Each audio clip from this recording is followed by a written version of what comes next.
Page 70, If I Had My Way. It's another vocal solo piece. So all the junk I said on the previous video applies to this one. Alright, I'll briefly review it. If you have a singer, if someone is singing it and you're just playing the piano, then you do not bring out the melody.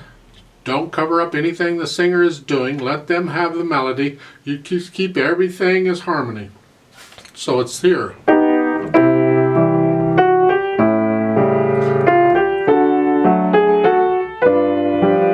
Let the singer have it.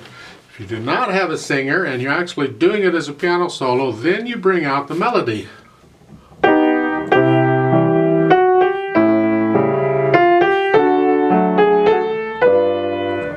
This is another piece that's really more of a vocal solo, and the piano part isn't really a piano part. It would sound better if it were arranged for a band or something. However, this is what we have, so this is what we're working with. I want to talk about a few minor little things here, starting with the right hand.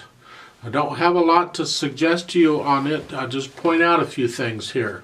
And page 70 in the second line, to look at the third measure over. You're starting with a 1-2, and then it's a 1-4 on the here, and then 5. Slide the thumb off and make the melody legato.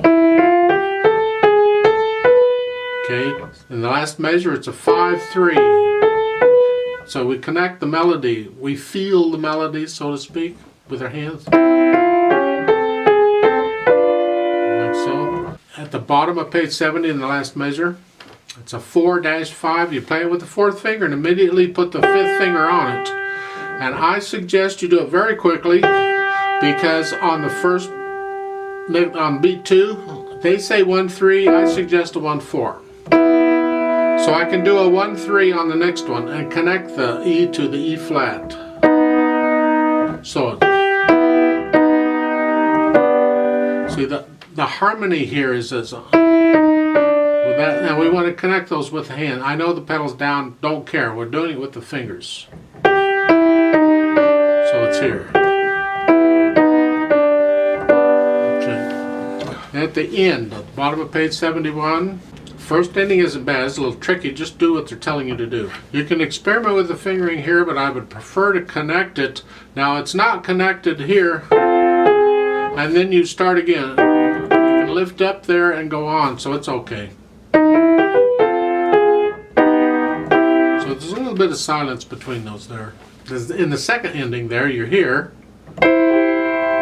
The fingering they say is 2-1, 3. I suggest a little different. We're here. You're going to lift up because it's a different phrase, if you will, but a little silence between them is fine. The pedal's going to cover it up. And I would do on the 8th notes a 1, 2, 3, 4.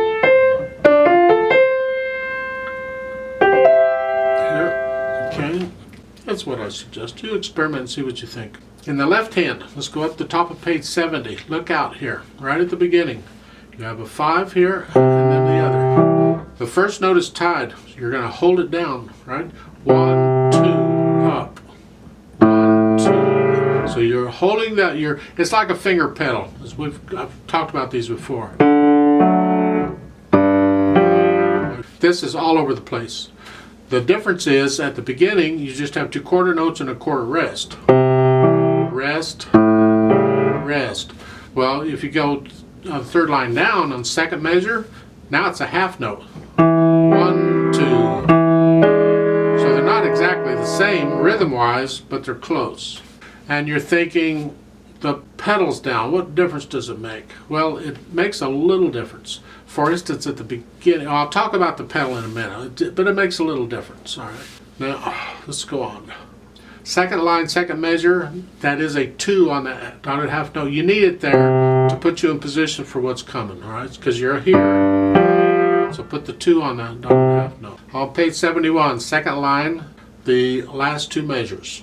They're saying a 4, and then a 5, and then another 5. I suggest, we can connect these a little better, is a 3 right here. Right? So you're doing these here. And this is a standard fingering for this. If I play the F chord in second inversion, this is how I'd finger it. So here I'm just leaving out the bottom note. Like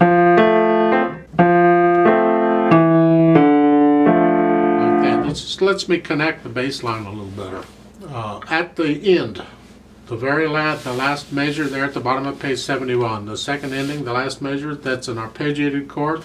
Start at the bottom and go on. All the way up. Okay? I'm going to play the bottom note on the beat. So it's 1, 2, okay? This is a slow and expressive thing. It's an emotional thing. So on that arpeggio at the end, you can slow that down and milk it, so to speak. You got eighth notes coming into it,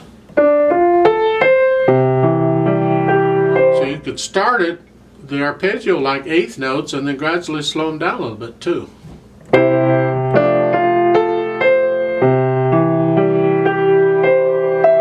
then the last note.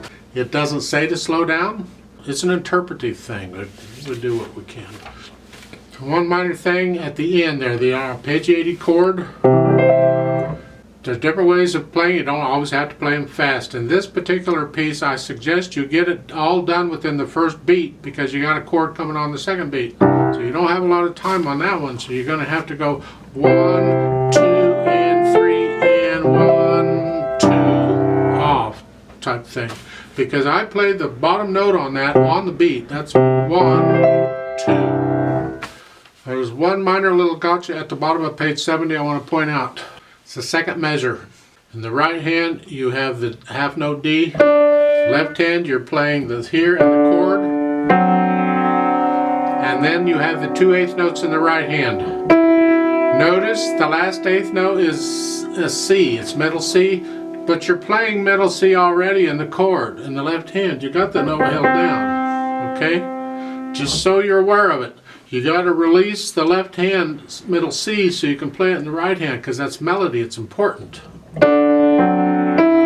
Just the C, not the other stuff. Just the C. Okay, just pedal wise. I don't have a lot of suggestions here. I'm going to just pedal it the way they've got it. They're doing it for different reasons, like at the beginning. They're lifting the pedal for the 2 eighth notes and the rest in the left hand. Alright, so it's here. So those eighth notes are by themselves. Okay.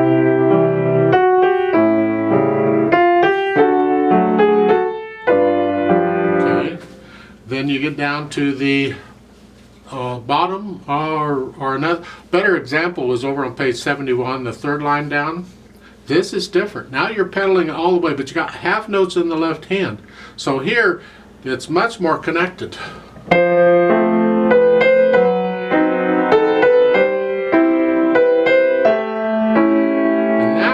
Lift it for the 2 eighth notes there toward the end of that line. They're behind. They're by themselves.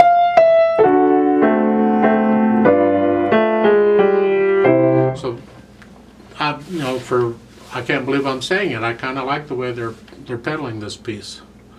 Amazing. We want the pedal in such a way that we can hear a break between the phrases, okay? And so you can see where the phrases are ending. Just make sure the pedal comes up with the right hand so we hear a break. The left hand may not have a break in it because there's not a lot of phrasing in the left hand going on, but the right hand, it's important. The one thing on the pedal, you can decide what you want to do. I think it's a little unnecessary what they've done. It's the last measure on page 70. They're showing individual pedals for each beat here. I think that's unnecessary because the first 2 beats is the same chord, it's the same harmony. So you can leave the pedal down for the first beat and the second beat and just change it on the third beat. So it's here. It's up to you. It doesn't hurt anything to change it. I'm saying it's unnecessary. 3/4 time with a pickup beat. Let's try this out slowly. I'll give us 2 counts and we'll play it. We'll take the repeat, so we'll play it twice. So hands where they go. Foot's on the pedal. All right. Ready, go.